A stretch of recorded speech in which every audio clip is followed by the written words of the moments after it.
Hi, Dr. Rahaila.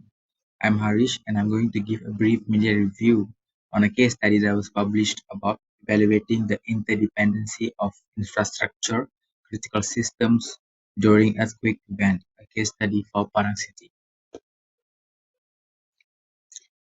Which SDG is related to this general article and what should be prioritized? There are three main SDGs that are related to this general article and should be prioritized.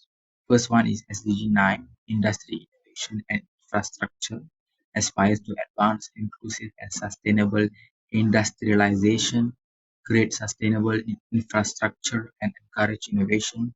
The article focuses on analyzing the interdependencies of crucial infrastructure systems during earthquake catastrophe.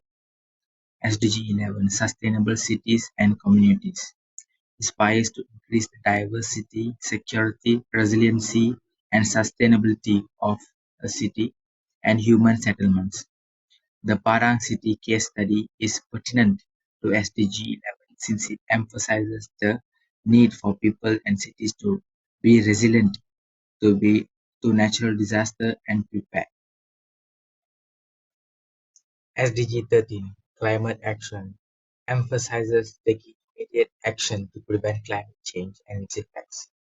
The evaluation of vital infrastructure system and after natural catastrophe is essential for mitigating and adapting to the consequences of climate change. What should be done by the government to avoid any disaster and unsustainable development?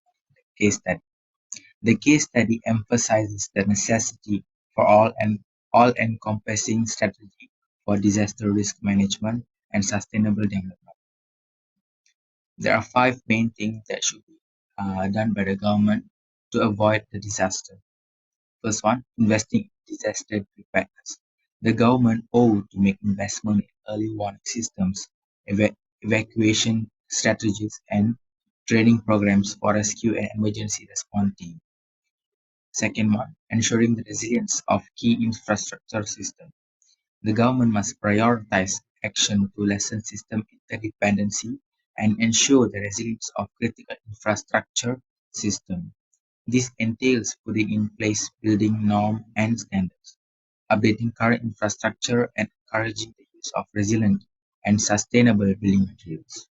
Third one, promoting sustainable urban design and development. Promoting sustainable urban design and development. The government can give Padang City's green infrastructure walkability and bikeability more of priority, as we as, as we are putting money into as well as putting money into low carbon public transit. Public private partnership.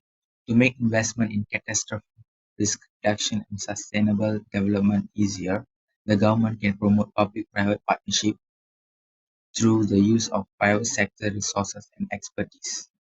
This partnership can strengthen the robustness of vital infrastructure system and advance sustainable development in Parang City, ensuring the resilience of key infrastructure system. To ensure that new and current infrastructure systems are designed and developed in a resilient and sustainable manner, the government should improve the regulatory framework to ensure that they reflect the best method for disaster risk reduction and sustainable development. This may entail revising building codes, zoning restriction, and environmental requirements. What obstacles faced by developing countries for sustainable development? Sustainable development initiatives may be hampered by a number of issues that are frequent in developing nations, such as first one, a lack of funding. Developing nations frequent Developing nations frequently lack the funding necessary to invest in sustainable development projects, such as modernizing vital infrastructure system and reducing disaster risk. Political instability and corruption. These factors might jeopardize attempts to promote sustainable development, including the execution of environmental standards, urban planning, legislation, and policies aimed at reducing catastrophe risk. limited technical capacity. Developing nations frequently lack the technical knowledge, know-how necessary to reduce disaster risk, build sustainable cities, and mitigate and adapt to climate change. Poverty and inequality, because they restrict access to opportunities and resources and increase susceptibility to the consequences of natural catastrophe and climate change. Widespread poverty and inequality can jeopardize attempts to promote sustainable development. Limited stakeholder and public participation.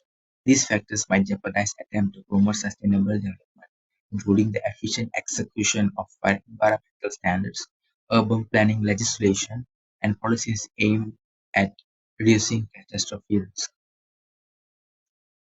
The last question is, what's the difference between man-made and natural disaster? There are the main difference between man-made and natural disaster. First being causes. Man-made causes, man-made disasters are the result of human activity such as industrial accidents, transportation accident, uh, oil spills, terrorist attack, and civil unrest. Natural disasters are caused by natural phenomena such as earthquake, volcanic eruption, hurricane, and 2. Predictability. Some warning indicators such as seismic activity or unusual weather pattern may be found. It can be challenging to correctly anticipate natural disasters.